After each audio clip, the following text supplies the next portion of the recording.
Good morning friends, मैं आपका स्वागत करता हूं आपके अपने यूट्यूब चैनल से स्टडी में। दोस्तों, आज परसेंटेज की अपनी सेकंड क्लास है। इससे पहले मैं आपको बताना चाहूंगा, कल अपन ने क्वेश्चन किया था 25/2 का कितना प्रतिशत 150 है। ये अपन ने कल किया था। इसमें अपन ने इससे आगे सोल्व किया था तो x बराबर 150, ये 2 हो गया, ऊपर नीचे आ गया नीचे। अपन ने सोल्व, लेकिन अपन ने इसमें थोड़ी सी मिस्टेक क्या करी थी, यहाँ परसेंट है ना, वो परसेंट लगाना भूल गए थे। तो इसका परसेंट हटाएंगे तो ये बट्टे में 100 आएगा, फिर 100 इधर मल्टीप्लाई होगा, तो ये होगा 150, 25 गुना 2 गुना 100, और इसका आंसर आएगा 1200। ठीक है फ्रेंड्स, थोड़ा देखना इसको। फर्स्ट क्वेश्चन था और इसके अंदर अपन ने परसेंट छोड़ दिया था, इस चक्कर में थोड़ा सा हो गया। इसके अलावा अपन ने कल लास्ट में 2 क्वेश्चन दिए थे और उनके बारे में ये कहा कमेंट बॉक्स में उनके उत्तर आने चाहिए, बट बहुत कम आए हैं, और वो चेक कर लेना आप जिसके सही है और किसका गलत है, एक बार चेक करना। पहला प्रश्न ये था कि एक छात्र की किसी परीक्षा में 30% अंक बने हैं और वो 45 अंकों से फेल हो गया है, जबकि दूसरे छात्र के 42% अंक आए हैं और वो 45 अंक उसके उत्तीर्ण अंक से ज्यादा आए हैं। ठीक है, उत्तीर्ण अंक से ज्यादा आए। ऐसा प्रश्न अपने कल डिट्टो प्रश्न कल किया था अपन ने, लेकिन फिर भी देखते हैं क्या है। इसके 30% आए हैं एक छात्र के, और ये 45 अंकों से क्या हो गया, फेल।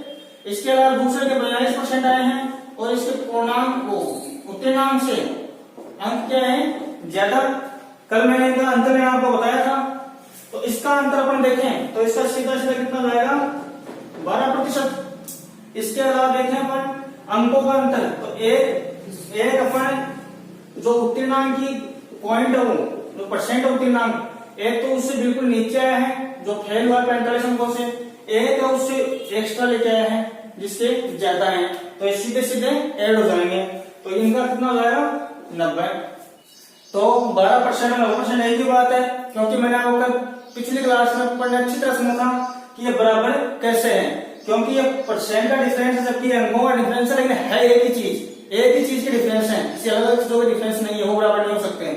तो ये बराबर है, तो बराबर तो अपन क्या करेंगे, ये 90 है, ये कितने की वैल्यू है, 12 की, और अपन को निकालने कितनी दी है, 100 की, क्योंकि अपन को पूर्णांक ज्ञात करना है। 6 से डिवाइड करते हैं इसको,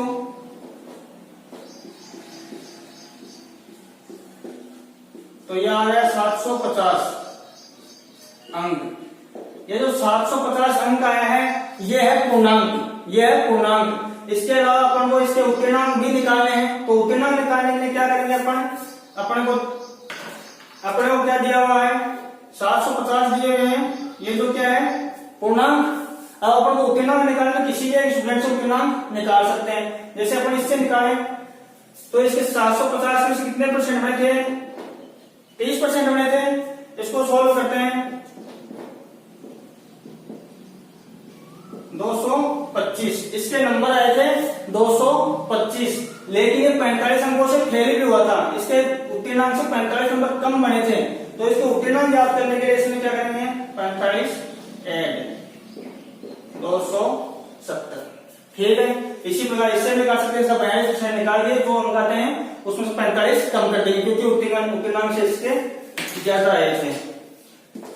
यह था अपना पहला प्रश्न, जो अपने लास्ट में मैंने लास्ट में एक प्रश्न 2% में, और एक दूसरा प्रश्न था वो भी मैंने कल करवाया था, लेकिन इसका थोड़ा तरीका चेंज किया था, बस जो आपने कुछ ने बताया या कुछ ने नहीं बताया। इस प्रश्न को चलो देखते हैं। किसी गांव में पुरुष, महिला और बच्चों की जो अनुपात है वो है 11:9:5। उस गांव के अंदर 80% पुरुष साक्षर हैं, 30% महिला निरक्षर हैं और 90% बच्चे साक्षर हैं। ठीक है, अपन से पूछा गया है निरक्षरता, अनपढ़ लोग कितने वहां पे। तो सबसे पहले अपन को करना है, वो सुन लो।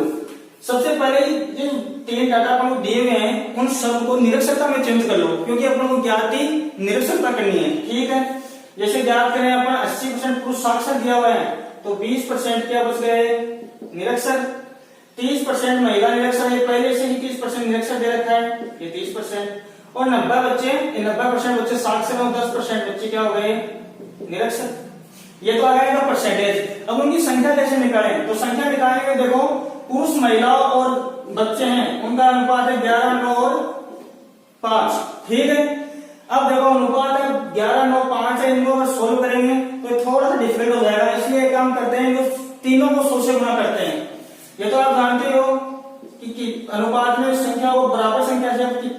किसी भी संख्या से गुणा कर सकते हैं, क्योंकि ये दोबारा करके क्या बनेगा, वही 11 9 और 5। अब देखो यहाँ पुरुषों की संख्या कितनी है, 1100। यहाँ पुरुषों की संख्या हो गई 1100। अब देखना आगे 1100, इसमें से कितने परसेंट है जो शख्स निरक्षर है, 20% है, तो इसका 20% निकाल लो, ये लो निकाल लिया 20%। इसी प्रकार 900 महिलाएं हैं, 900 महिलाओं में निरक्षर कितनी है, 30%, तो इसका 30% देख लो। और तीसरा बच्चे 10% निरक्षर है, तो इसका 10% निकाल लो। इसका देखते हैं अपन 220 अनुपात, इसका देखते हैं 270, इसका देखते हैं 50। ठीक है, अब देखो ये इनकी संख्याओं का अनुपात आ गया है उसमें। तो अब एक बार देखो उनमें टोटल संख्या कितनी है और उसमें साक्षर कितने हैं। ये तो उनकी टोटल संख्या गांव में जो जितने भी लोग हैं उनकी, बच्चे सबकी, जबकि ये है उनके निरक्षरता की संख्या कि उनमें इतने ये निरक्षर है, उतने ये निरक्षर है। लेकिन आप पूछिए गांव की निरक्षरता कितनी प्रतिशत है, अपन को प्रतिशत पूछा है। तो देखो टोटल करते हैं गांव में टोटल है कितने, तो 1100 2 2500, तो टोटल गांव में कितने हैं 2500। ठीक है, अब 2500 में से कितने निरक्षर हैं, ये सभी निरक्षर हैं, तो इनको ऐड कर लेते हैं।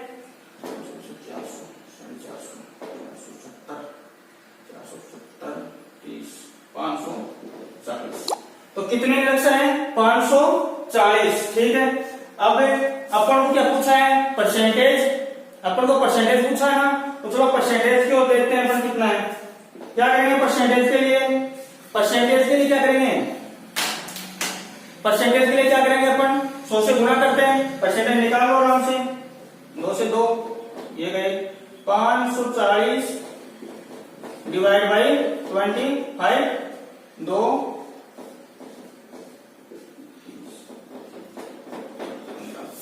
क्या आया, यहाँ पे देखना क्या आया, यहाँ पे आया 21 सही 15/25, या फिर इसको भी काट देंगे 3, तो इसका उत्तर आ जाएगा 21 सही 3/5%। उस गांव में 21 सही 3/5% निरक्षर है। ठीक है, चलो आज की क्लास शुरू करते हैं। आज की क्लास में अपने क्वेश्चन पहले इसलिए लिखेंगे क्योंकि कल स्टूडेंट से किससे बात हुई तो उन्होंने ये कहा कि आप थोड़ा सा लिखा करो, क्वेश्चन तो समझ में आ जाए। तो अपन क्वेश्चन शुरू करते हैं, मैं पूरा आपको बताया था एक बार। किसी चुनाव में एक प्रत्याशी, किसी चुनाव में 2 प्रत्याशी थे जिनमें एक प्रत्याशी को 65% वोट मिले, उसका मतदान हुआ, उसमें से 65% उसको मिले और वो 2100 वोटों से जीत गया। 2100 वोटों से जीत गया, तो कुल मत कितने पड़े। ठीक है, समझ गए क्वेश्चन। देखना, किसी चुनाव में 65% मत प्राप्त हुए, 65% मत प्राप्त हुए और वो जीता कितने से, वो जीता है 2100 वोटों से। ठीक है, अब देखो अगर एक को 65, भाई टोटल वोट अपन पीक पॉइंट 100 तो मानते हैं, तो उसमें से अगर एक को 65 मिल गए तो दूसरा को सीधी सी बात है कितने मिले, 35% मिले। एक को 65% वोट मिले, दूसरे को 35% वोट मिले, तो पहले वाला वो कितने के अंतर से जीता, 2100 के अंतर से, 2100 के अंतर से था ना। अब एक बार देखो ये जो पर्सन है ये कह रहा है कि उनके हारने का जीतने का जो अंतर है वो कितना है 2100 है, वो जो अंतर है वो कितना है 2100। ठीक है, लेकिन अपन को ये देख रहे हैं भाई अपने बीच में तो ये आ रहा है, एक को 65 मिले, एक को 35 मिले, अपन को ये लग रहा है कि इनके बीच में 30% का अंतर है। कितना अंतर है 30% है, क्योंकि 65 माइनस 35, तो अपन को ऐसे लग रहा है 30%। लेकिन बात वही है, अंतर ये भी वही है, अंतर ये भी वही है, लेकिन ये प्रतिशत में अंतर है और ये संख्या में अंतर है, लेकिन है तो वही ना। तो चलो देखते हैं, तो ये जो 30% है और ये जो 2100 एक ही चीज है, नहीं बराबर है कि नहीं, बराबर है ना, बराबर है। अपन क्या करते हैं, ये जो 2100 है ये कितने की वैल्यू है 30 की, और अपन को ज्ञात कितने करनी है 100 की। ठीक है, देख लो, तो उस चुनाव में टोटल वोट कितने पड़े थे 7000। समझ में आ गया ना। और एक प्रश्न और करते हैं इसी प्रकार का, जिससे आप इसी प्रकार नेक्स्ट क्वेश्चन देखो, अपने हैं किसी चुनाव में एक प्रत्याशी, किसी चुनाव में कुल के 20% अवैध घोषित हो गए मत। इसके अलावा एक को वैध मतों का कितना परसेंट प्राप्त हुआ, 70%, और हारने वाला 2880 मतों से हारा, तो कुल मतों की संख्या बताओ। तो देखो इसमें अपन कुल मत अपन 100 मानते हैं, 100%, ठीक है। उसमें से 20% तो क्या हो गए, अवैध घोषित। ये 20% अवैध घोषित हो गए, तो बचे कितना, 80%। अब इसने आगे कहा है, अब इसने आगे ये कहा है कि एक को 70% प्राप्त हुए, तो एक को कितने परसेंट प्राप्त हुए, 70%। तो ये देखो निकालेंगे तो उसको मिले 56। एक को कितने मिले, 56। एक को 56 मिले, तो दूसरे को कितने मिले, दूसरे को ये एक को अगर टोटली 80 है तो एक को 56 मिल गए, तो क्या हो गए 80 माइनस 56 24, दूसरे को 24 मिल गए, ठीक है। अब देखो अपन कह रहे हैं कि एक को मिले 56, दूसरे को मिले 24, तो इनका डिफरेंस क्या हो गया, 32 मत होगा। 32 मत बोलते हैं, परसेंट हो गया, परसेंट की वजह से 32 का अंतर इनका है। लेकिन वो कह रहा है कि आने वाला 28 से 80 से आ रहा है, तो ये आने वाला तो कहीं पे अगर दिया होगा कि हारने वाला जीतने वाला, वो हमेशा अंतर ही होता है, क्योंकि वो इतने अंतर से जीतता है, अपन जानते हैं मतों में। तो ये कितना बता रहा है, 2880, और अपन बता रहे हैं 32। तो एक बात हो, ये 2880 और ये 32 है, दोनों बराबर है कि नहीं, क्योंकि ये भी एक डिफरेंस है परसेंट में, और ये भी होंगे मतों में जो डिफरेंस है वो है। तो ये 2880 और 32 एक दूसरे के बराबर है, बराबर है, तो क्या करते हैं अपन, ये जो 2880 है ये कितने की वैल्यू है, 32 की, और गुणा 100 देखते हैं।